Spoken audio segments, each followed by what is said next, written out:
أعوذ بالله من الشيطان الرجيم بسم الله الرحمن الرحيم الحمد لله رب العالمين وبه نستعين على أمور الدنيا والدين والصلاة والسلام على نبينا محمد على آله وصحبه أجمعين أما بعد يا حي يا قيوم برحمتك أستغيث أصلح لي شأني كله ولا تكلني إلى نفسي طرفة عين لا إله إلا أنت سبحانك إني كنت من الظالمين السلام عليكم ورحمة الله وبركاته.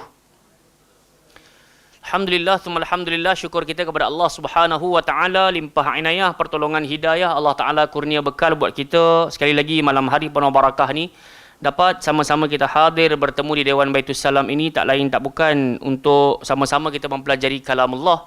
Semoga sedikit daripada usaha upaya kita hadir di malam hari ini Allah Taala hitung sebagai amal saleh dan dengannya kita senantiasa berharap moga-moga kita semua disatukan di dalam Jannatil Firdausil A'la. Amin ya rabbal alamin. Jadi insya-Allah sebagaimana biasa sebelum kita bacakan Al-Quran berserta dengan tadabburnya, maka jom sama-sama kita menyebut terlebih dahulu urutan huruf hijaiyah yang terdapat pada Iqra' yang pertama, muka surat yang terakhir, muka surat yang ke-32. Iqra' 1, tengok atas sekali dia tulis Iqra' 1, muka surat last sekali. Yang tu alif sampai ya tu betul tu. Okey, barakallahu fikum, dan saya ucap ahlan wa marhaban kepada yang baru hadir bersama-sama dengan kita. Barakallahu fikum. Semoga dapat sedikit daripada manfaat di pertemuan ini, pada pertemuan ini, dan kita berharap kita menjadi semisal yang Nabi sallallahu alaihi wasallam sebutkan, khairukum man ta'allama al-Quran wa 'allamah. Dalam ramai-ramai kita, orang yang terbaik adalah orang yang belajar Al-Quran dan juga mengajarkan Al-Quran. Jadi insya-Allah ilmu yang kita dapatkan di malam hari ini pastilah ilmu yang berkualiti dan juga ilmu yang bermanfaat, kerana tak lain tak bukan kita sedang membicarakan berkenaan dengan kalam Tuhan kita. Baik, tanpa buang masa, jom kita sebutkan bersama-sama. Tengok pada tiga-tiga kolom tersebut, kita sebutkan alif sampai ya.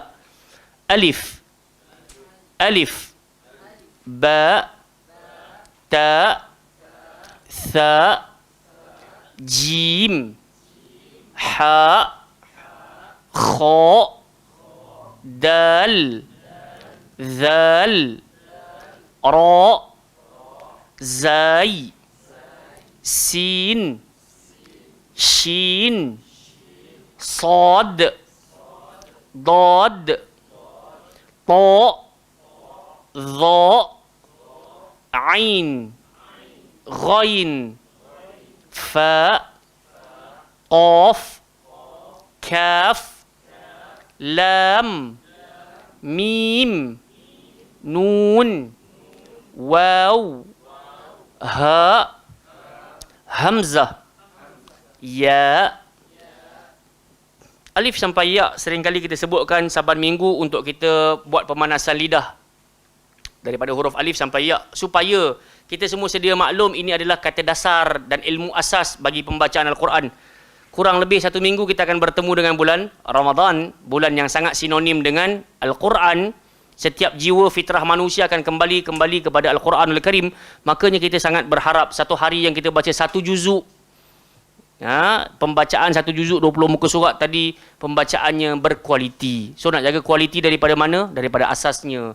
Kalau alif sampai ya pun kita tak boleh nak jaga, jadi kita sangat takut kita boleh juga tergelincir dalam pembacaan Al-Quran. Okey, jom Syahir kita sambung muka apa? Iqra' berapa? Iqra' 2 muka surat 4. Tolong selak ke belakang sedikit. Iqra' yang kedua muka surat yang keempat. Jara, betul? Okey. Dah jumpa semua? Iqra' 2 muka surat 4. Selak belakang sikit. Bukan ke belakang, ke hadapan lah kot. Baik. Jadi saya bacakan, kita ikut sama-sama. Jara, jara, hajara, baja, jaba, khada, nada, thaja, hawa, khaza, yata, naja, haya, jasa, yasha, matha, rasa, yada, nafa, dhana, da'a, ghaza, khata, yaqa, jaka, khala, yaya, hadha, yatama, najaha, jaya. Baik, kalau kita ingat dan kita perasan ulangan yang kita pernah sebut pada tempoh-tempoh yang lampau, Iqra 1, Iqra 2, Iqra 3, tak bercerita tentang senang ataupun susah, pasal semuanya senang. Cuma susahnya ketika mana kita nak mengeluarkan makhraj dan juga sifat huruf. Makhraj tempat keluar, sifatnya tebal ataupun nipis. Hak tu yang leceh. Kalau setakat nak bagi bunyi, budak tadika pun boleh bagi bunyi jara, yada, khada ni semua. Tapi kita yang belajar ni bukan nak macam mereka. Sebut tapi tak reti. Sebab tu kita datang kelas walaupun usia kita telah pun meninggi. Tetap juga kita jatuhkan ego kita tadarra' nak belajar Iqra. Tak apalah, perlahan-lahan. Baik.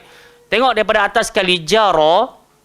Dua-dua huruf ini kebiasaannya ramai di kalangan orang Melayu dia suka tersalah.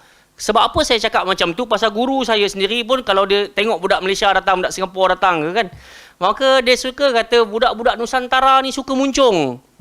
Sebenarnya huruf-huruf ni tak berhajat kepada muncung. Sebab jim atas sekali jara, dia keluar dekat mana jim wan? Tengah-tengah lidah. Huruf ra keluar dekat mana? Hujung lidah. Jadi dia tidak melibatkan bibir. Cukup dengan tengah-tengah lidah, langgar bahagian atas. Ja. Dia tak berhajat kepada ja.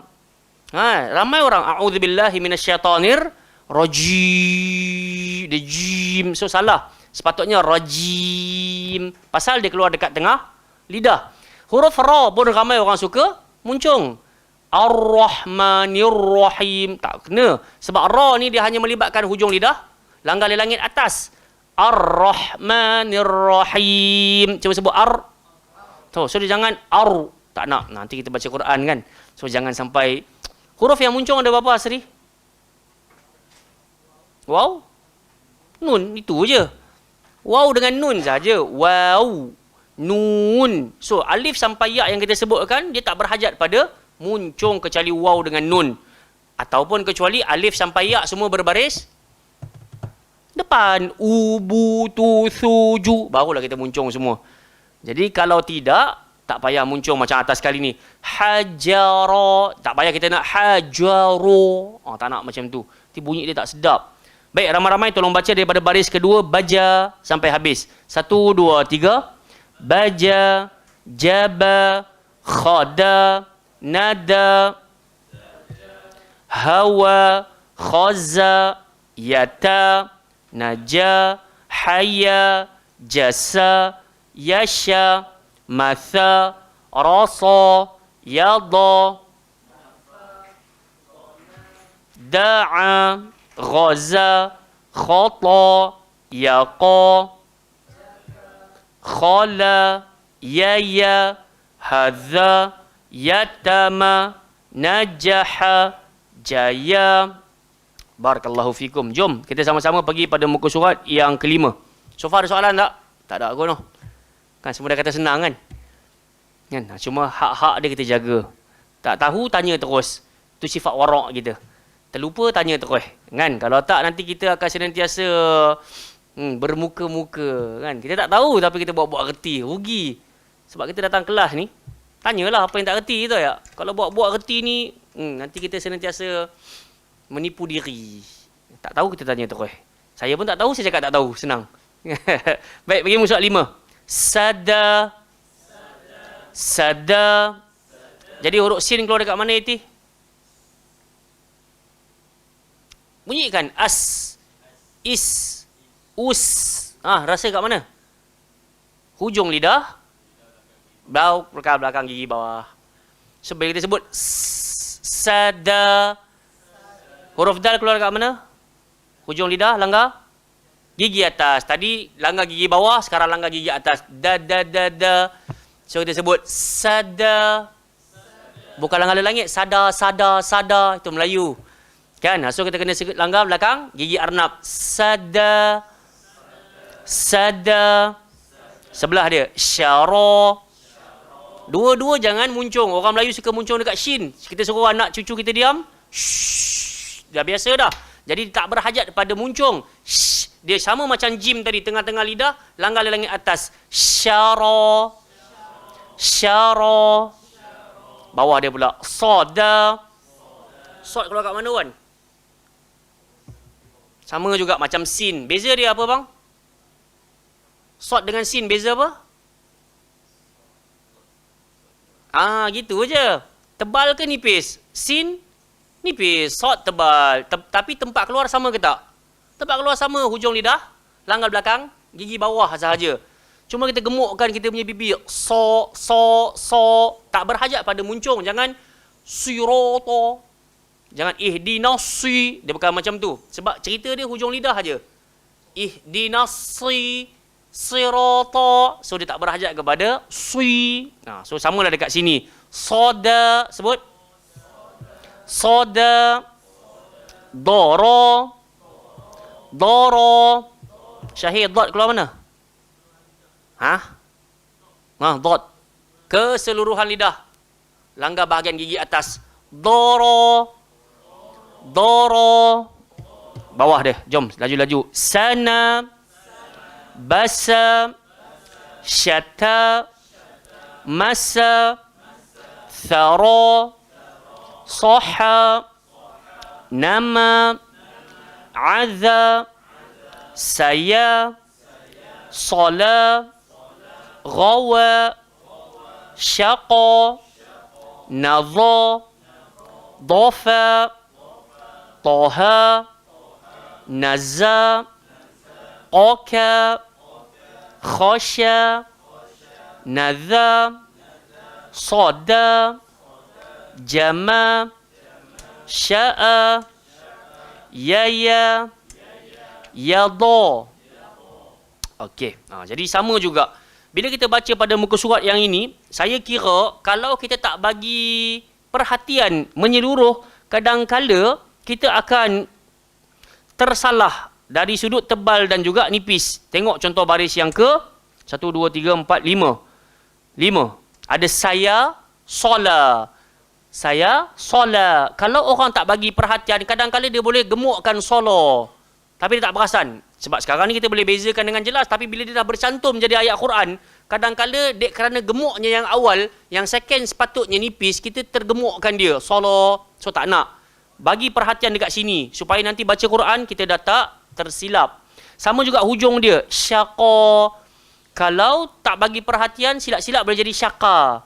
Syaka. Ataupun syoko. So sebab tu yang shin sampai bila-bila kena nipis, yang qaf sampai bila-bila kena tebal. Bawah dia pun sama. Nadha, dofa. Jangan sampai jadi nozo. Jangan sampai jadi dofo. Ataupun dafa. Yang ni ramai orang tak ni lah. Dia tersilap. Dari sudut tebal dan juga nipis. Jadi dua muka cukup lah untuk malam hari ini. Daripada Iqra. Sebab yang ni hanya sebatas pemanasan sahaja. Supaya kita dapat pelajaran bila baca Quran. Yang nipis, nipiskan. Yang tebal, tebalkan. Nak cerita tajwid nanti kena masuk 4, 5, 6. Kan ada ikhfa, ada iqlab, ada izhar tu pada Iqra 4, 5, 6. Sekarang ni just untuk pemanasan. Jom, malam hari ni kita sambung surah An-Nisa. Tolong buka Quran masing-masing. Tolong sampaikan Quran kat depan. Barakallahu fiik. Hari ni kita sambung muka surat 83, Syekh. Dah lebih dah. 85. Berapa? 83. Ayat 32. Sahih?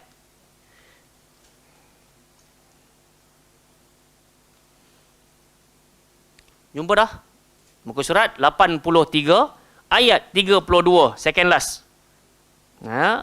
Wala tatamannau. Dah. Boleh insyaAllah? Saya bacakan, kita ikut bersama-sama sebagaimana pesanan kita dari dulu sampai hari ini, sampai bila-bila. Bacalah Quran ini dengan hati. Jangan baca ianya dengan nafsu. Tenang-tenang dalam pembacaan dan juga sebutan. A'udzu billahi minasyaitonir rajim.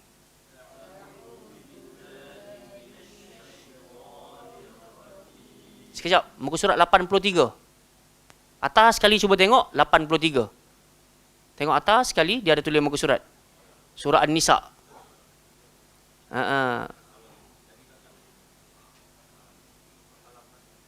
Halaman, ya halaman. Muka surat, bukan surah yang kalau ikut surat bukan nombor yang ke-83. Okey, jumpa ayat yang ke-32. Bawah sekali itu, yang atasnya satu lagi. Jumpa semua insya-Allah sekali lagi.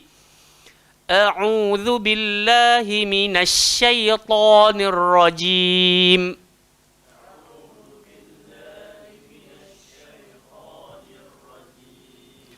ولا تتمنوا ما فضل الله به بعضكم على بعض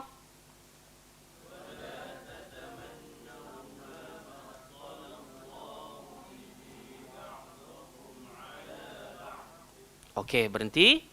Di situ ada nun yang bersabdu. Wala tatamannau. Apa nak kena bikin? Wajibul gunnah. Nama pun wajib. Tidaklah harus, tidaklah sunat. Wajib. Berapa harakat? 2 minima, 3 selamat. Lebih baik kita selamat. Wala tatamannau. Naik 3 jari. Kalau nak minima 2. Wala tatamannau ma faddalallahu bihi ba'dakum ala ba'd. Cuba.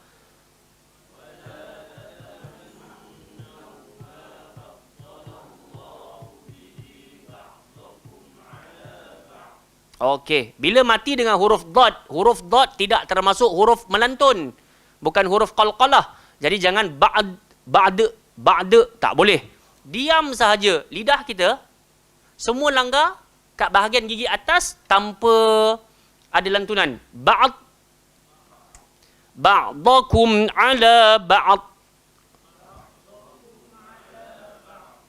Ingat jangan depan saja. Kalau depan saja jadi dal, ba'd, tak nak dal, kita nak semua ba'd. Kalau siapa yang biasa kanan, so dia pergi ke kanan, ba'd. Kalau siapa yang biasa ke kiri, pergi ke kiri, ba'd. Tapi guru saya kata aku cenderung semua. Tapi kalau diberi pilihan kanan dan kiri, aku pilih kanan. Kan? Kalau Mahathir belah mana? Semua. Kalau sebelum ni kanan. Kan? So alhamdulillah. Terpulanglah. Kalau kita dengar orang tu baca kanan, tapi ingat, jangan sampai mulut kita ni berubah posisi. Walaupun kita kata kanan ataupun kiri, jangan sampai ba'd. Sebab dulu cikgu saya gitu. Kan? Waladdo. Kita pun, ya Allah, susahnya. So kita bawa benda tu sampai Madinah. So itu yang bila saya baca depan guru saya tu, dia turun tengok, qira'at hadhi, ni bacaan jenis apa ni, dia kata. Kita rasa suara kita sedap dah. Bacaan kita bagus lah. Rupa-rupanya khata'. Salah. Jadi sebab tu jamaah sekalian, kita memang nak belajar ilmu agama ni, tambah-tambah ilmu Quran pun sangat berhajat pada dalil. Kenapa nak kena baca macam ni? Kenapa nak baca macam ni? Baru hati lapang, hati tenang. Bila tahu tempat keluar, bila tahu sifat dia tebal, settle. Ba'da. Tak boleh baca ba'da.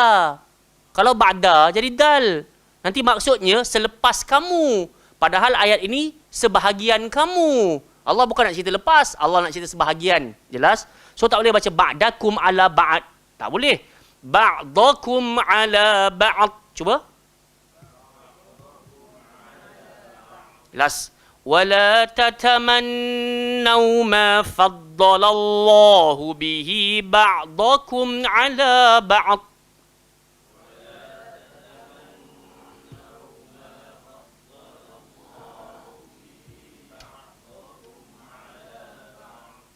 Lirrijali nasibum mimma iktasabu.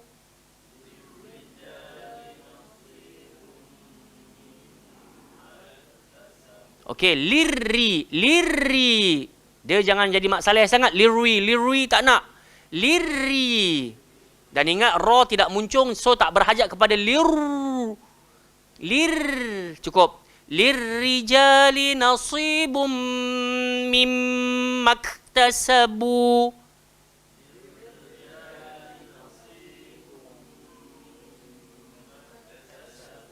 Walinnisa'i nasibum mimma iktasabn.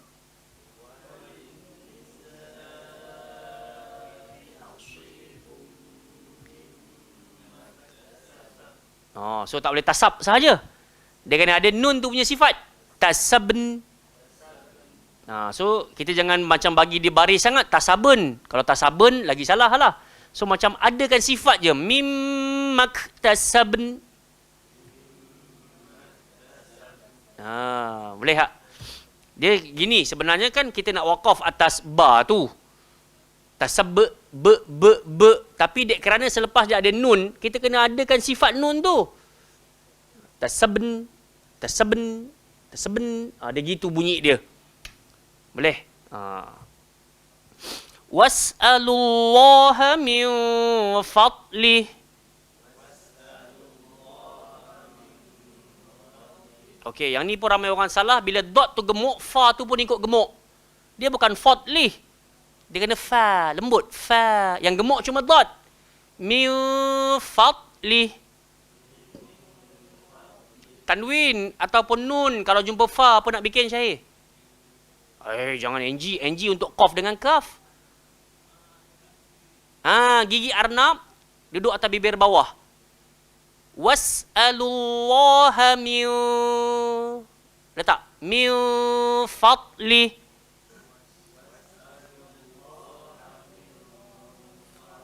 Jangan fadl. Sebab dot tak masuk qalqalah. Diam je. Fadli. Innallaha kana bikulli syai'in alima.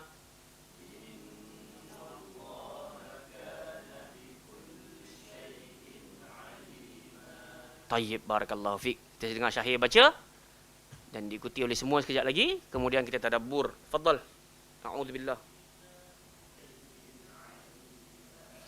Tayyib, barakallahu fikum. Jadi saya baca seorang-seorang, kemudian kita ambil input daripada ayat ini. A'udzubillahi minasyaitonir rajim. ولا تتمنوا ما فضل الله به بعضكم على بعض للرجال نصيب مما اكتسبوا وللنساء نصيب مما اكتسبن واسألوا الله من فضله Innallaha kana bikulli syai'in alima. Jemaah ini dimulakan oleh Allah Subhanahu wa taala, kita ambil manfaat daripada pembacaan di malam hari ini. Dalam ayat ini Allah Azza wa Jalla mengajarkan kepada kita agar jangan ada rasa cemburu. Dalam hidup ini, di antara musuh ketat kita adalah syahwat. Dalam syahwat itu ada satu rasa, cemburu. Tengok orang lain dapat sesuatu, tengok orang ini dapat beli sesuatu, miliki sesuatu, jadi rasa tak puas hati. Jadi pada ayat ini Allah kata, wala tatamannau. Apa artinya? Janganlah kamu iri hati. Dalam hidup, dalam agama boleh jealous tak Iti? Boleh ke tak boleh? Ini fitrah. Isteri Nabi pun jealous. Tapi Nabi SAW ajarkan kepada kita, la hasada illa fitnatain. Tak boleh cemburu kecuali kepada dua. Apa yang pertama? Rajulun atahullahul Quran fahuwa yatslu bihi ana al-lail wa ana an-nahar. Kalau kau kenal, kata Nabi, seorang lelaki yang hidupnya dengan Quran, siang baca, malam pun baca. Malam baca, siang hidupkan Quran. Jealous dengan dia. Wa rajulun atahullahu mala fahuwa yunfiquhu ana al-lail wa ana an-nahar. Kalau kau kenal seorang lelaki yang Allah bagi harta kepada dia, kemudian dia berinfak di waktu malam dan juga di waktu siang. Kalau kita kenal orang macam ni, jealous dengan dia. Cemburu boleh. Tapi cemburu bukan sampai, macam selalu kita sebut, jangan sampai sihir, santau dan berikutnya. Tapi cemburu dalam posisi kita nak tiru atau nak jadi jauh lebih baik daripada orang tersebut. Maka boleh jealous. Habis tu ayat ni cerita pasal apa? Bila Allah Ta'ala kata, وَلَا تَتَمَنَّوْا مَا فَضَّلَ اللَّهُ بِهِ بَعْضَكُمْ عَلَى بَعْضٍ. بَعْضَكُمْ عَلَى بَعْضٍ. Jangan ada di antara kalian perasaan iri hati. Cemburu di atas apa yang Allah Ta'ala lebihkan. Di atas sebahagian kalian, di atas sebahagian yang lain. Ayat ini kalau kita tengok dalam hadis riwayat Imam Ahmad bin Hanbal, riwayat Imam Ahmad, kita dapat tengok Ummu Salamah radhiyallahu anha, isteri Nabi sallallahu alaihi wasallam. Dia berkata kepada Nabi kita Muhammad sallallahu alaihi wasallam, ya Rasulullah, para lelaki, mereka dibenarkan untuk berjihad. Mereka dibenarkan untuk berperang. Kalau mereka dapat harta warisan, mereka akan dapat 2 kali ganda daripada kami. Jadi macam mana hak kami? Ini di antara ucapan Ummu Salamah. Maka Allah Ta'ala pun turunkan ayat ini. Jangan cemburu. Jangan cemburu. Pasal orang lelaki ni, kenapa Allah Ta'ala lebihkan? Pasal Allah memang dah tahu dah. Ar-rijalu qawwamuna 'alan nisa. Nanti kita jumpa muka surat sebelah ni. Muka surat 84 ayat atas sekali kan. Sebab Allah Ta'ala senantiasa bagi isyarat lelaki akan jauh lebih utama daripada perempuan. Bima faddalallahu bihi ba'dakum 'ala ba'. Wa bima anfaqu min amwalihim. Pasal orang lelaki yang bertanggungjawab, saat dia mendapatkan harta, upah, gaji, maka dia akan anfaqu. Dia diwajibkan untuk beri nafkah.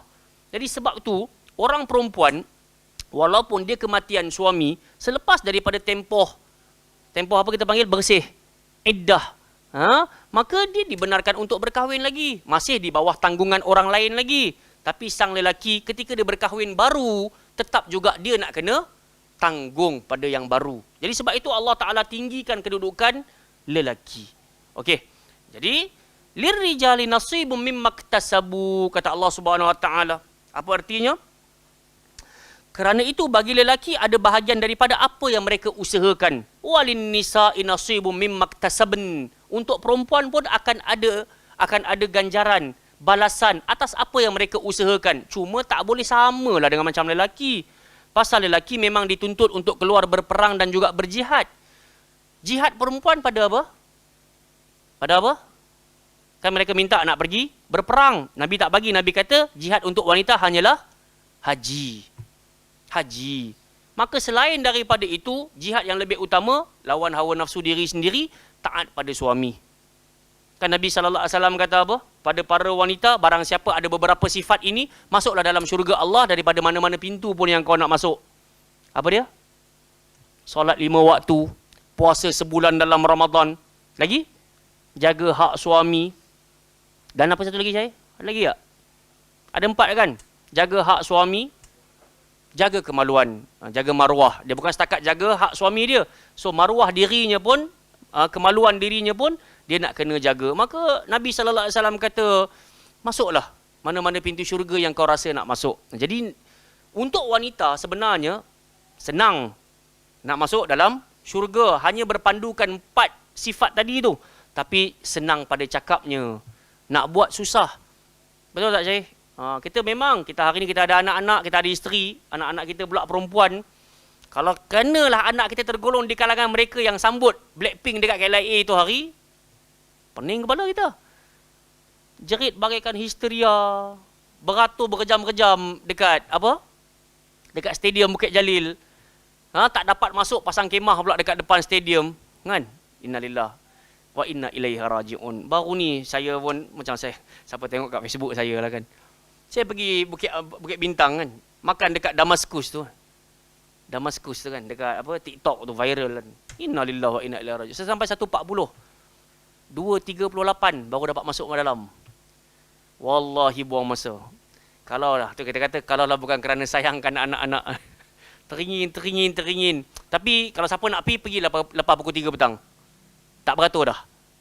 So nanti petang nak malam sikit dia beratur balik lah. Tapi nak ceritanya, waktu saya sampai tu lunch hour lah kot. Kan, geng-geng bekerja, pukul 1.40, 1.30 saya duk ingat orang dah masuk office balik lah. Rupanya kita beratur dan depan saya tu ada 8-9 orang je pun. Saya bawa sampai sejam tunggu. Anak saya tu dia tengok muka kita berubah. Minta maaf ya Amar, minta maaf ya, minta maaf. Kata, tak apalah. Sekali ni je ajak ya. Jangan ajak lagi dah. Kata. Boleh ya. Kata. Tak ajak lah dia kata. Okay. Alhamdulillah. Ya, ayah, kita tak suka buang masa. Ada benda kita nak buat kan. Daripada nak tunggu makan aja pun. Nasib baik. Alhamdulillah. Sedap. Kena tak sedap. Bertimpa-timpa kita punya azab. Tu kita kata kadang-kadang sayangkan anak tu 1 jam pun kita duk tunggu juga. Tapi fitrah bapak ni apa anak-anak memang dia akan bagilah. Tapi macam kita dah pernah baca dalam ayat Quran, fitrah anak-anak pula dia tak suka mak ayah dia. Ni fitrah. Cuba tengok muka anak-anak kita, dia minta mainan kita tak bagi. Macam mana muka dia? Settle lah kat situ je kita dah boleh nampak dah. Samalah nanti bila dia dah besar, dia dah start kerja, jadi orang besar, kita pula sakit. Na'udzubillah lah. Kena pakai pampers, jalan kena papah. Time tu betul-betul Allah Ta'ala kata, fala taqul lahuma uff.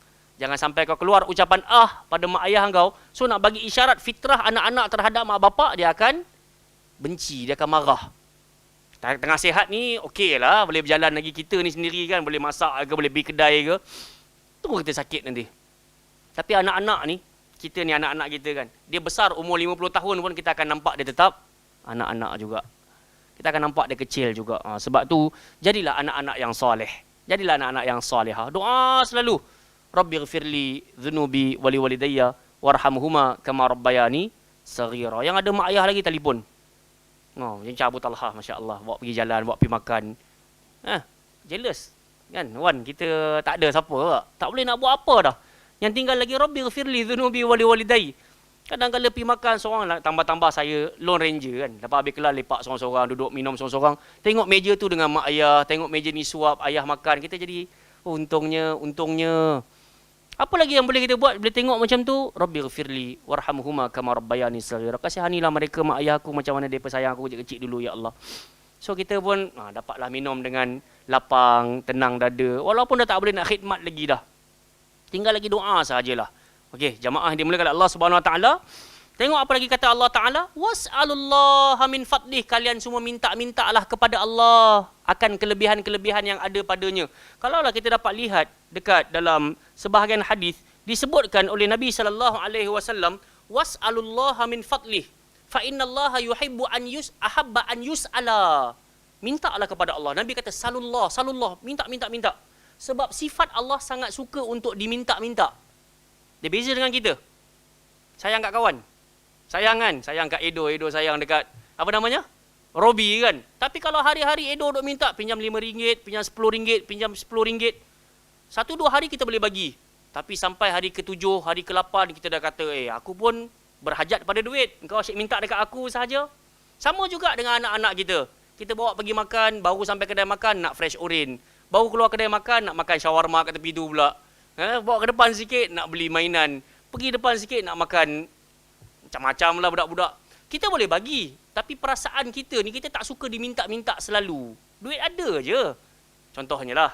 Kan, kalau setakat dia nak minta coki-coki, nak minta gula-gula keropok, kita boleh je nak beli kan. Tapi memang fitrah manusia, dia tak suka diminta-minta. Walaupun orang kesayangan. Tapi Allah Subhanahu Wa Taala pula kata Nabi, man lam yas'alillah yaghdab alaih. Siapa tak minta-minta dekat Allah, Allah marah sangat dekat dia. Sebab tu dalam ayat ini ada hadis. Nabi cerita, salullaha fa innallaha ta'ala ahabba an yus'al, yuhibbu an yus'al. Allah sangat cinta ketika diminta-minta. Kemudian disebutkan, wa inna ahabbal amalu ilallah intizaril faraj. Amalan yang paling Allah Ta'ala cinta apa dia? Intizaril faraj. Menantinya jalan keluar. Faham ke tak faham itu hadis ni?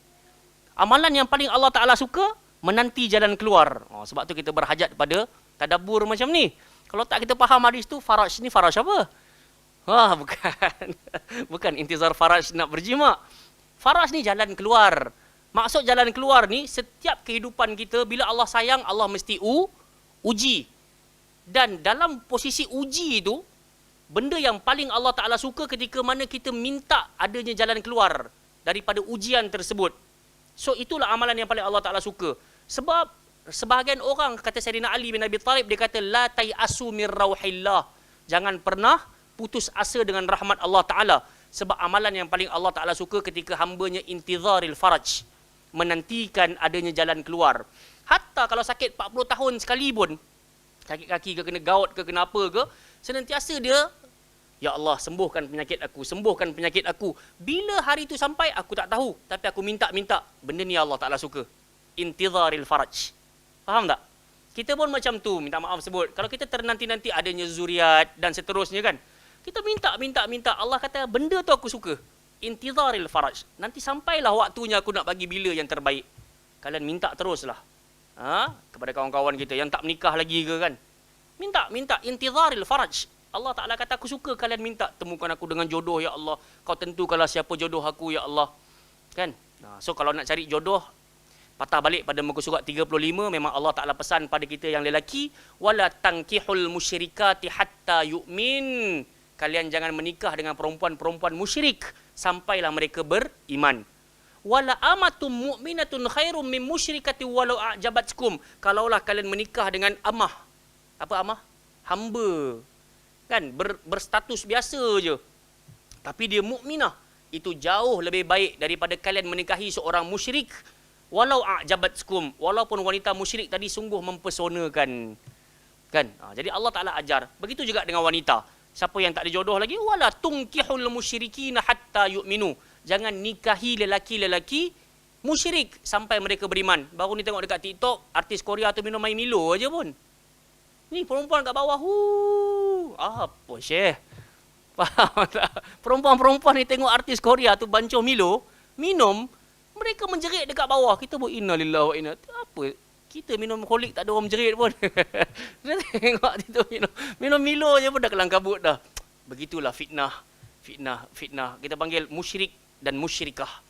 Kan? Walau a'jabakum. Allah kata wala abdum mu'minun khair. Kalau kau kahwin dengan seorang hamba dan dia beriman, jauh lebih baik daripada kau berkahwin dengan seorang musyrik walaupun dia mempesonakan engkau. Sebab ulaika yad'u ilan nar. Depa semua ajak kalian kembali masuk neraka. Wallahu yad'u ilal jannah. Tapi dialah Allah yang seru kalian masuklah dalam syurga dan dapatkanlah pengampunan. Patah balik kepada ayat ini, was'alullaha min fadlih. Minta-mintalah pada Allah jamaah sekalian. Apa-apa sahaja. Dari sudut kehidupan duniawi dan juga ukhrawi. Kan? Saya dimaklumkan kita ada bekerja, bawa kereta, bawa lori dan semisalnya. Kita terdedah dengan bahaya. Kadang-kadang kita jaga zikir pagi, zikir petang. Bismillahilladzi la yadurru ma'asmihi. Ya hayyu ya qayyum. Tapi takdir tetap takdir. Allah Ta'ala tentukan. Boleh jadi kita jaga tapi ada orang tak jaga. So mintalah tolong Allah Ta'ala. Ya Allah ya Tuhanku, aku dah baca zikir pagi, aku dah baca zikir naik kenderaan. Jagalah diriku, jagalah pasanganku, jagalah anak-anakku di rumah. Hanya kepada engkau lah aku serahkan seluruh urusan. Kita akan pergi mana pun bahagia, lapang aja dada.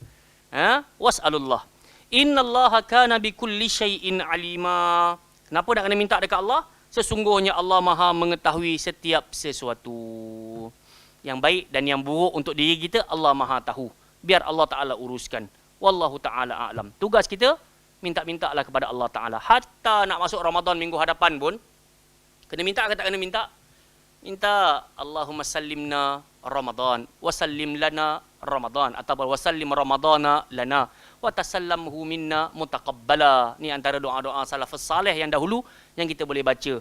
Sebahagian orang dia baca Allahumma ballighna Ramadan. Okey juga, sampaikanlah kami dengan Ramadan. Tapi ada sebahagian doa yang lain, ya Allah temukanlah kami dengan Ramadan, temukan Ramadan tu dengan kami. Dan ketika kami berada di dalamnya, tolonglah terima amalan-amalan kami. Sebab kita takut jamaah sekalian. Kan Nabi sebut raghima anfun, celaka sungguh. Celaka sungguh, celaka sungguh. Siapa? Siapa yang masuk dekat dalam Ramadan, summan salah, kemudian dia keluar tanpa diampuni. Jadi kita keluar Ramadan, Allah tak maafkan dosa kita. Celaka. Malang. Na'udzubillahi min dzalik. Wallahu ta'ala a'lam. Untuk minggu hadapan, maksudnya hari Khamis itu hari puasa dah. Macam hari ini juga. So, saya punya kecenderungan untuk Khamis hadapan, kita tak ada kelas untuk begini, Iqra' dan kita pada tadarus. Saya lebih cenderung setiap orang baca macam sebelum ni lah. Kita baca setengah muka setiap orang. Kemudian ataupun satu muka, kalau tengok tak ramai, kita baca seorang semuka. Kemudian kita pilih daripada satu muka yang dibacakan oleh ramai-ramai ini, kita tadabbur. So baca pun dapat, tadabbur pun dapat. Sebab untungnya pada tadabbur, bila kita faham kita baca tu, bahagia. Wallahu ta'ala a'lam. Ada apa-apa soalan? Tak ada.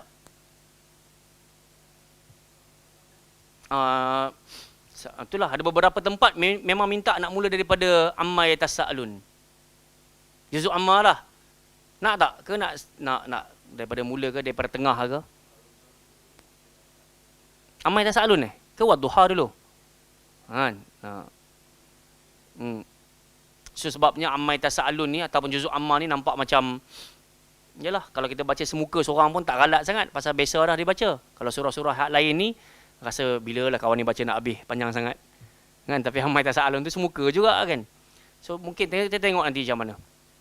Kita bincang nanti, insya-Allah. Tak apa nak mula daripada juzuk tengah ke? Kan? Yang penting pada tadabbur tu sebenarnya. Kan? Baca-bacalah. Saya kira kalau kita seorang-seorang dekat luar ke, kat rumah pun kita baca dah juzuk tu insya-Allah. So bila datang kat sini tu kita lebih cenderung untuk dapat baca dan dibetulkan, dan dalam waktu yang sama ada tadabbur. Tayyib, Subhanakallahumma wa bihamdika asyhadu an la ilaha illa anta astaghfiruka wa atubu ilaik. Wa sallallahu ala nabiyyina Muhammad ala alihi washabihi wa baraka wasallam. Aqul qali hadza astaghfirullahal azim li wa lakum. Assalamualaikum warahmatullahi wabarakatuh.